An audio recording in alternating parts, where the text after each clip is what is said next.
Ingon nila, kung damguhon ko tagbitin, malason ko ta. Karon ako puta na, kung magdamgo ang bitin sa tao, malason po sila. Nag-uyab.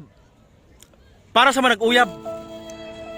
Kung mag-away gani, dayon ning ingon, lisod na pabalikon ang baha, paingon sa bukid. Natingala ko. Kaya nga no, mabalik pa din ang baha, paingon sa bukid ay.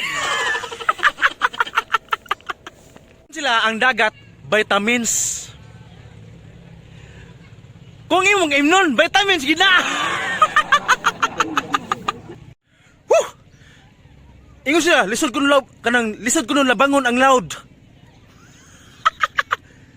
Kisa may kasugo pa mong labngon mong loud.